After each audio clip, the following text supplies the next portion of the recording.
Halo semuanya, perkenalkan nama saya Reno.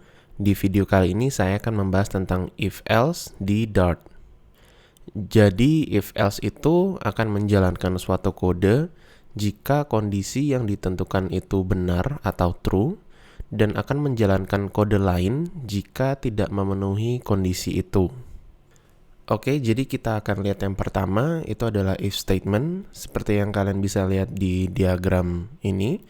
Jadi begitu di kode itu masuk ke if statement, maka dari if itu kondisinya akan dicek apakah itu true atau false. Jika true, maka akan menjalankan kode yang ada di situ, saya kasih operation. Jadi kalau sudah selesai, maka akan keluar dari if statement itu dan akan selesai. Nah, selain itu jika tidak memenuhi kondisi itu, di kondisi di if itu, maka langsung akan exit dari kode atau block if tersebut. Selanjutnya yang kedua adalah if else statement. Jadi kalau yang tadi itu cuman if aja, kalau yang ini ada else-nya gitu. Nah, bedanya adalah pas masuk block if else statement ini akan dicek kondisinya apakah benar atau true atau false. Jadi jika true akan menjalankan operation yang di sebelah kanan, yang tanda panah ke kanan yang true itu, dan jika sudah selesai akan keluar dari block if else statement itu. Tapi jika tidak memenuhi atau false, akan menjalankan kode yang ada di dalam block else, yaitu yang di tanda panah ke bawah ada false-nya itu, akan menjalankan kode itu, dan jika sudah selesai akan keluar dari if else statement itu. Selanjutnya yang ketiga ini adalah else if statement. Jadi di else if statement ini kita bisa melakukan pengecekan untuk beberapa kondisi gitu. Misalnya waktu kode itu masuk ke dalam blok if statement ini, nah akan dicek yang di if yang pertama, jika memenuhi atau true, maka akan menjalankan operation yang di sebelah kanannya itu.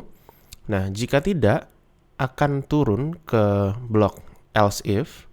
Di situ akan dicek lagi apakah memenuhi kondisi di else if itu atau tidak. Nah, jika true akan menjalankan operation seperti yang if di atas, akan menjalankan operation yang di sebelah kanannya. Nah, jika tidak memenuhi lagi, dia akan turun lagi ke blok else if yang selanjutnya jika ada. Nah, di sini ada else if selanjutnya, maka dia akan turun lagi ke situ dan akan dicek lagi di situ apakah sudah memenuhi kondisi else if di situ atau tidak. Jika memenuhi, maka akan lanjut ke operation yang di sebelah kanannya, dan jika tidak, maka akan menjalankan operation yang ada di bawahnya. Dan setelah itu akan selesai keluar dari blok if atau dan else if statement ini. Nah, selanjutnya yang terakhir adalah nested if statement. Jadi nested if statement ini adalah if statement ya di dalam if statement. Jadi pertama seperti yang ada di diagram, ada if statement. Jika memenuhi if statement yang itu, maka akan lanjut kepada if statement lagi yang ada di dalamnya, yang if statement yang kedua. Nah, jika itu terpenuhi, maka akan menjalankan kode atau operation lalu selesai. Nah, jika tidak, akan menjalankan operation juga, atau mungkin bisa juga tidak menjalankan operation lalu selesai. Seperti itu. Nah, untuk lebih jelasnya kita akan lihat cara ngodingnya. Oke, kita akan coba lihat cara ngoding untuk if statement dulu. Jadi kita coba buat variabel integer a sama dengan 5 gitu misalnya. Nah, sekarang kita langsung buat if statementnya, if kurung biasa. Nah, di sini kita akan taruh conditionnya. Jadi misalnya a lebih kecil daripada 10 gitu. Terus kita buat kurung kurawal. Nah, ini akan menjalankan code yang di dalam sini. Halo dari if misalnya. Nah, kita akan coba run. Nah, jadi akan keluar halo dari if karena 5 di sini lebih kecil daripada 10. Jadi jika kondisi ini terpenuhi maka akan menjalankan yang ini. Dan sudah terjadi ya, kita bisa lihat halo dari if. Oke, ini untuk if statement. Selanjutnya kita akan lihat untuk if else statement. Jadi kita di sini tinggal tambahin else aja gitu. Nah, else ini nggak ada kondisinya karena dia akan running selain jika tidak memenuhi kondisi ini gitu. Jadi selain ini akan menjalankan yang else. Jadi kita kasih di sini misalnya print halo dari else. Misalnya gitu. Tapi kalau kondisi sekarang akan masih keluar halo dari if, jadi kita akan rubah di sini. Misalnya jika A lebih besar daripada 10, maka akan menjalankan ini. Jika itu true, kalau false dia akan ke sini. Nah, kalau kita lihat ini pasti false ya, karena 5 tidak lebih besar daripada 10, jadi akan ke else. Oke, kita coba run. Oke. Nah, di sini halo dari else ya. Karena 5 tidak lebih kecil daripada 10. Jadi 5 lebih besar daripada 10. Itu false, jadi dia larinya ke sini. Nah, untuk selanjutnya else if itu tempatnya di antara if sama else ya. Jadi setelah if kita bisa kasih else if di sini. Nah, else if ini untuk menambahkan kondisi untuk dicek gitu. Nah, jika tidak memenuhi if ini, maka akan menjalankan yang if selanjutnya atau else if. Ya, jadi akan menjalankan yang ini. Kita kasih di sini misalnya A lebih besar daripada 7 gitu. Oke, kita kasih print halo dari if else if yang pertama gitu misalnya. Nah, kalau kita running, dia pertama akan mengecek pertama di sini. Kalau true akan menjalankan yang ini, kalau false dia akan loncat ke di sini, else if yang ini. Nah, jika true dia akan menjalankan yang ini, jika false dia akan menjalankan yang else. Nah, kita dapat lagi yang else nih karena di pengecekan yang kedua 5 itu tidak lebih besar daripada 7, jadi false, jadi dia larinya ke sini. Oke, kalau misalnya kita tambahin lagi else if di sini A lebih besar daripada 4 gitu misalnya.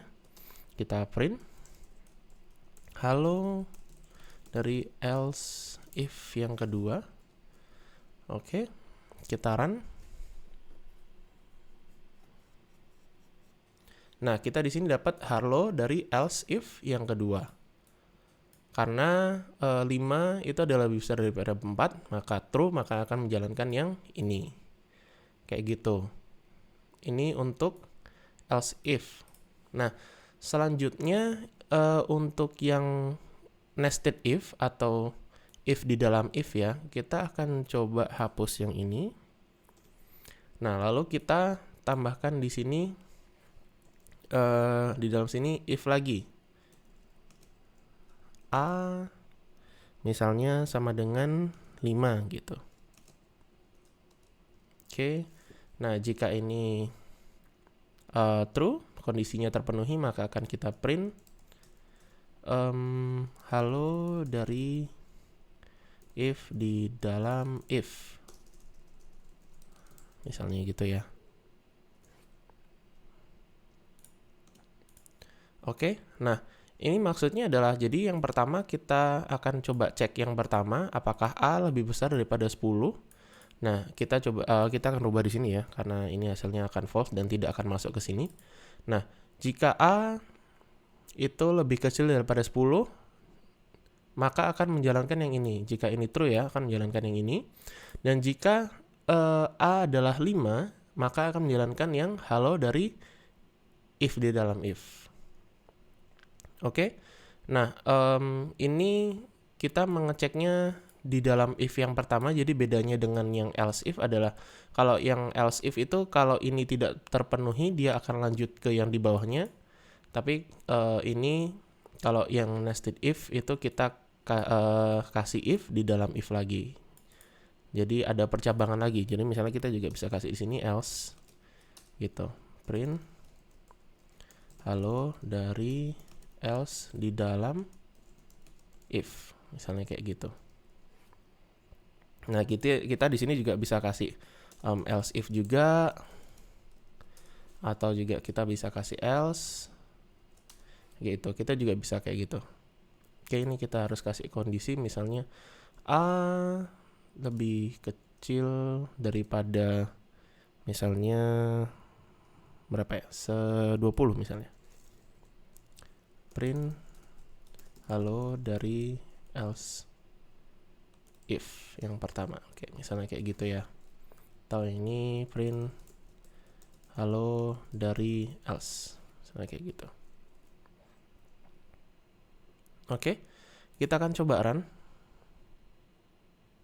Nah, kita dapat halo dari if di dalam if karena sudah memenuhi kondisi yang A lebih kecil daripada 10 dan A adalah sama dengan 5 gitu. Maka yang ini dijalankan. Kalau tidak, kalau kita kasih di sini misalnya sama dengan 6, kita run, kita akan dapat yang ini. Nah, halo dari else di dalam if. Oke.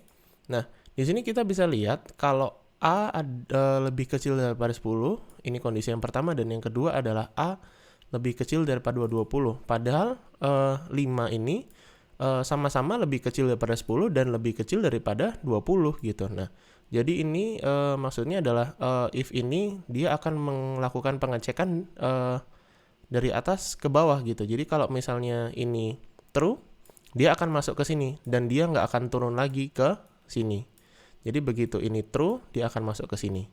Atau misalnya kalau begitu ini false, nah dia baru akan jalan ke sini. Jadi dia tidak akan turun lagi setelah memenuhi kondisi yang pertama. Atau kondisi yang memenuhi gitu. Misalnya kalau misalnya kita kasih misalnya di sini 20 gitu. Di sini 10. Nah, dia tetap akan ke sini. Nah, halo dari else di dalam if. Nah, misalnya juga kita kalau kasih sama dengan di sini, sama dengan 5 gitu, dia nggak akan lari ke sini karena dia sudah memenuhi kondisi yang ini. Kayak gitu. Kita coba lagi. Nah, halo dari else di dalam if masih ada di sini. Oke, jadi itu cara ngoding untuk if else. Oke, jadi itu saja pembahasan tentang if else di Dart. Sampai jumpa di video berikutnya.